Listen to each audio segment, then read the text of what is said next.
Sketch the root locus for a unity feedback system with open loop transfer function g of s equal to g of s. Here it is mentioned that unity feedback system. H of s equal to 1. What are the poles? We have to draw the root locus. What are the poles? 0, 0, minus 4.5. Z equal to minus 0.5. Minus 0.5. So, number of root locus branches. Number of root locus branches equal to 3. 2 will end at 2 branches. 2 branches will end at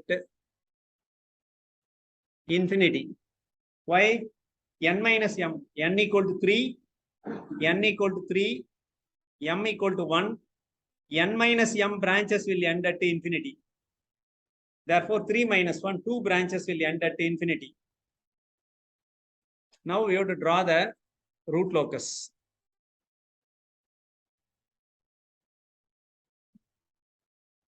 So here, we have to write sigma here. Here we have to write j omega here. Then you have to write S plane. These are all I didn't write. But you have to write. So repeated poles at the origin. Repeated poles at origin. At one more pole at minus 4.5. A 0 at 0.5. A 0 at minus 0.5.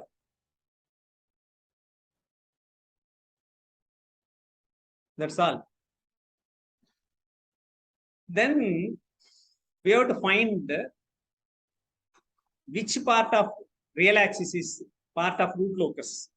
If you select any point between minus 0.5 and 0, it is not on the root locus. Why? At the origin, 2 poles are there.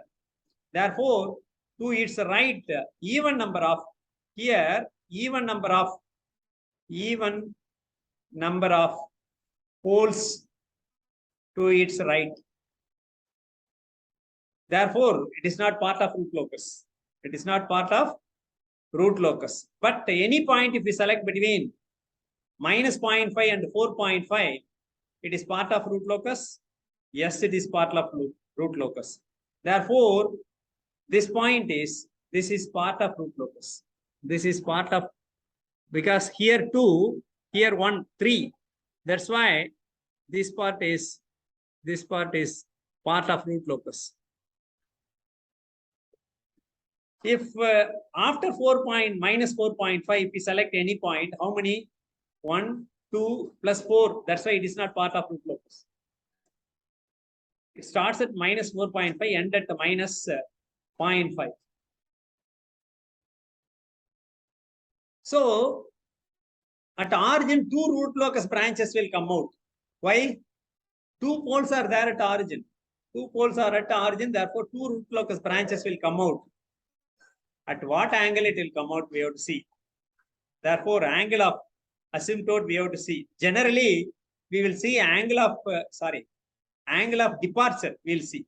Angle of departure we will see for complex poles only. But here, 2 poles are at origin. That's why we have to see angle of departure for this origin. What is the net angle contributed by all other poles to this?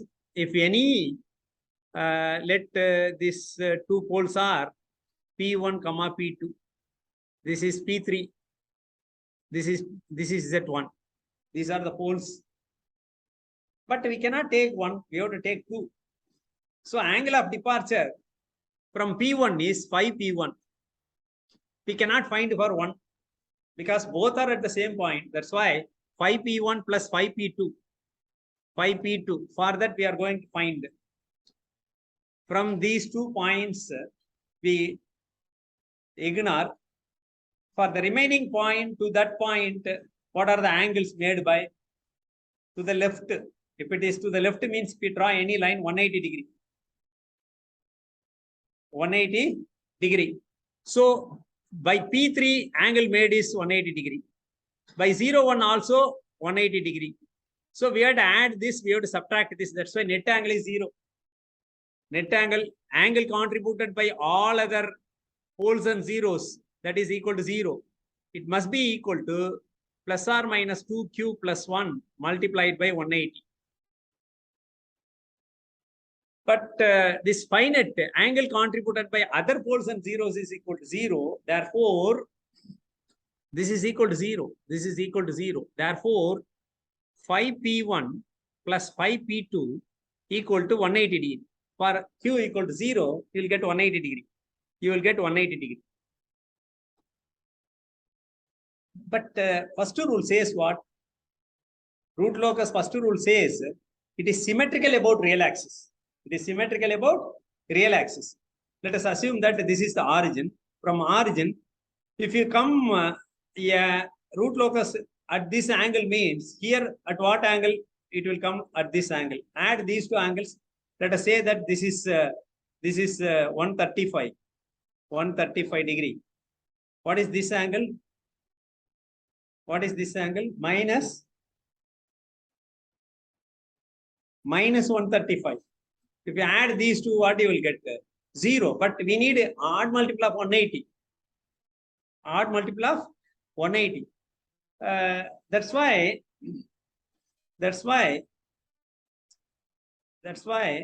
we have to suppose you are assuming this is equal to 90. Then what you will get? This is also 90. Plus or minus 90. Plus or minus 90. This is also plus or minus 90. So if you come out because of the first rule, if it come out this way at 90 degree, if this come out at minus 90 degree, then they are symmetrical. All other angles, it is not symmetrical. All other angles, it is not symmetrical. Therefore, the root locus come out from the origin at an angle 90 degree. So it come out at 90 degree. Here also it is come out at 90 degree. That point we got. Here, is there any breakaway point? Is there any possibility of breakaway point? It starts at minus 4.5, ends at minus 0.5. Therefore, there is no breakaway point we can assume. But it is not so in this sum. There is a breakaway point. If you find a breakaway point, you will get it. For that, what we have to do? K equal to what? K equal to minus s square plus s plus 4.5 divided by s plus 0.5. This is K. What is dk by ds? Dk by ds. You can say no breakaway point by finding this only. Mathematically, we have to prove that no breakaway point. Dk by ds equal to what? S plus 0.5, s plus 0.5 whole square, s plus 0.5. And what is the numerator? S cube plus 4.5 s square. Therefore, 3s square plus 9s minus, we have to write as such s cube plus 4.5 s multiplied by 1. What is the roots of this? Equal to 0. We have to equate this to 0. We have to equate this to 0. Find the roots. Find the roots. 4.5 s cube plus 4.5 s square. Find the roots.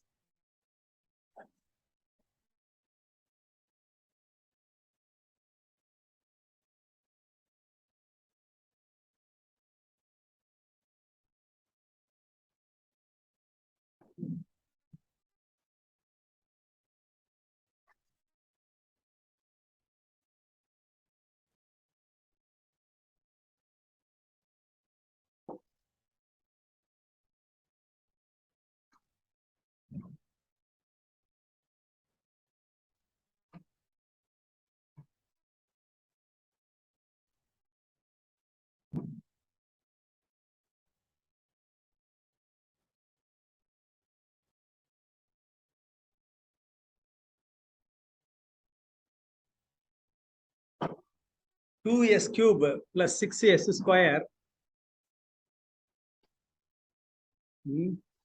Find the roots. You can take s outside. S multiplied by 2s cube plus 6s. 6s plus 4.5 equal to 0. Find the roots. The roots are s equal to 0 and minus 1.5 comma minus again 1.5.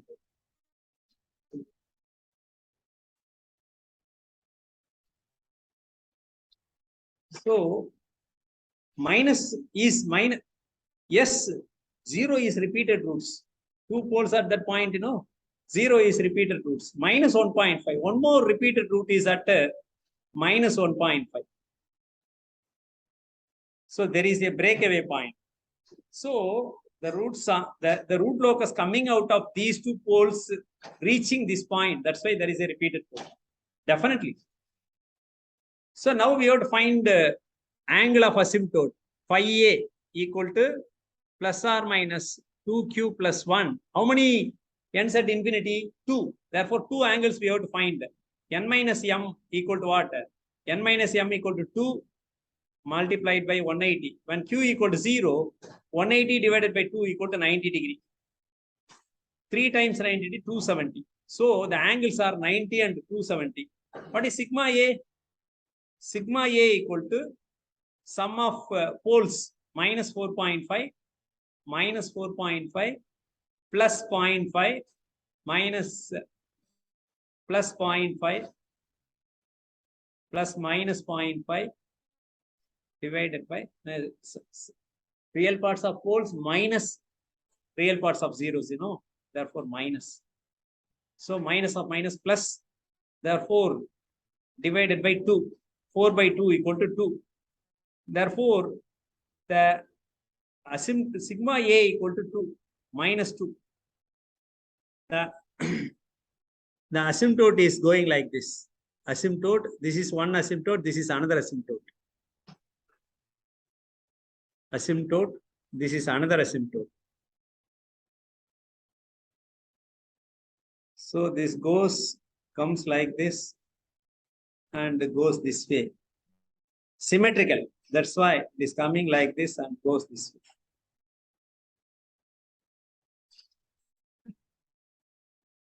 This is the root locus.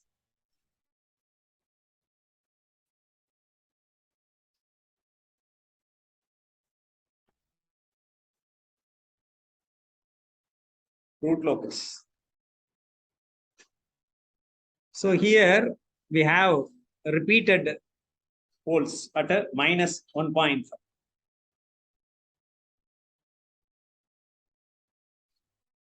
Suppose I want to find, here also I want to find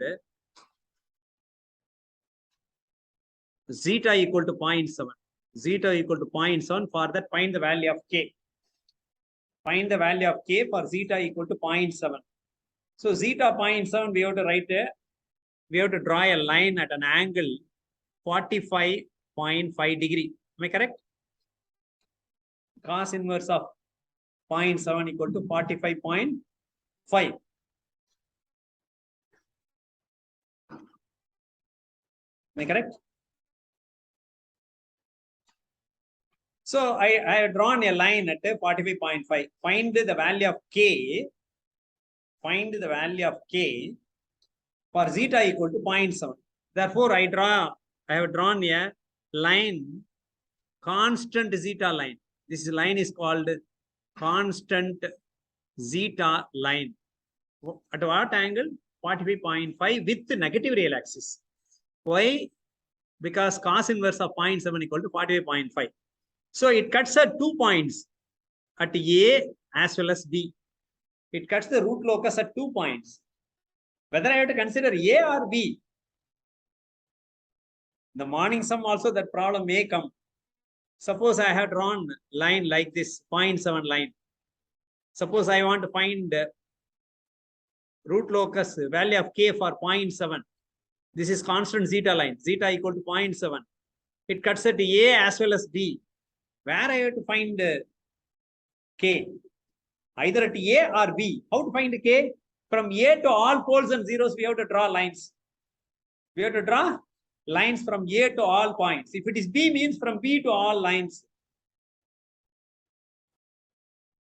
Then the formula is K equal to product of the lines drawn from A to all points. AP1 multiplied by AP2 second pole, AP3 A to third pole divided by AZ1, only 1 0. That's all. This is the formula to find the value of K. But whether I have to find from A or B, that is the question. We have to find from A only. Because A is called dominant pole. A is called dominant pole. One work has to be done by two persons. One work has to be done by two persons. One person is doing very fast. Another person is doing very slow. The slow person completes the work in half an hour. Fast person completes the work, his part, in 15 minutes. When the work will be over? 15 minutes or 30 minutes? 30 minutes only. Because even though he is doing very fast, he finished only 50%. The remaining 50% is done by slow person. That's why in a group, who dominates? The slower person dominates. Slower person dominates. Like that, in many poles are there, means many time constants are there. How many time constants for this system? 3 time constants. Because third order system, 3 time constants. Time constant 1, time constant 2, time constant 3. Which is very close to origin will dominate. Because time constant equal to 1 by omega. Origin to that point is called omega. Origin to that pole is called omega. Time constant is 1 by omega. Therefore, A is the large time constant. At B, you will get lesser time constant. Large time constant dominates in a system. Large time constant dominates in the system. Therefore, you have to find at A only. You have to find the gain K at A only, not at B.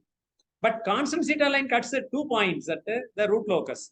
But where we have to find the value of K at A only. If you draw graphically, you can find. If you know the point A, you can analytically find it. The length AP1 equal to, you can calculate this way. Let us assume that this A is, let us assume that the A point is minus 0.4, comma, minus 0.4, comma, J. Let us assume. So from that point to all poles, what is the distance we'll find? What is that point? Point A is at where? Minus 0.4 plus J. Am I correct or not? P1 is at 0, comma, J0. P2, second pole is also at 0, comma, J0. Third pole is at what? Minus 4.5 plus J0. 0 is what? 0 is at 0.5. Minus 0.5. That's all. Plus J0. Plus J0.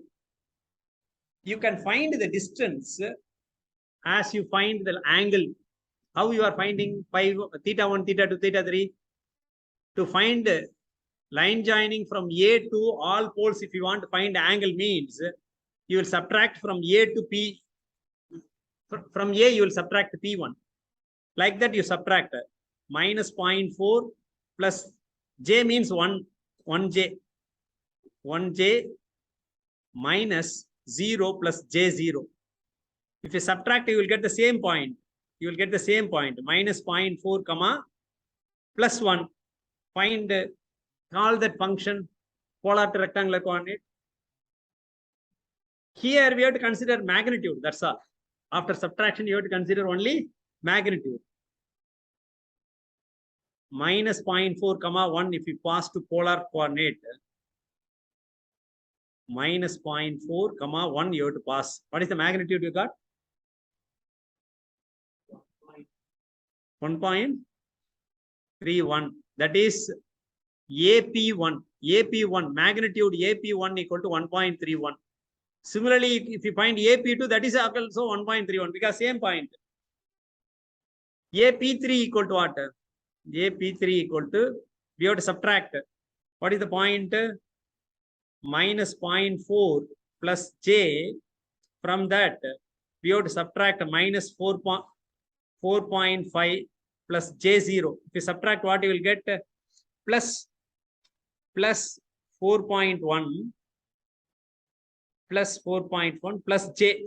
Am I correct or not? So pass this to the polar coordinate. Polar 4.1, comma 1. Pass this, you will get the magnitude. The distance from this point, you will get the distance between P3 and A can be obtained directly by calling the polar coordinate. 4 point AP3 distance equal to 4.22. Now we have to find the distance from A to Z1. We have to find it. Again, you subtract minus 4.4 plus J minus 0.5 plus J0 equal to plus 0.1 plus 0.1 plus J. What is the distance? Pass this to polar coordinate 0.1, comma 1. How much you are getting? 1.00. Okay. Therefore, K equal to 1.31 multiplied by 1.31 multiplied by 4.22 divided by 1.0. That's all. So if you know the coordinates, you can find directly. No need to measure by using scale. You will get accurate values if you know the coordinates. You know the coordinates. So this way you can find K. So for all sums, it is better to find this way. Just you have to use your calci calling the polar function. So this is the root locus because it has a breakaway point at this point. At this point, you are having a breakaway point.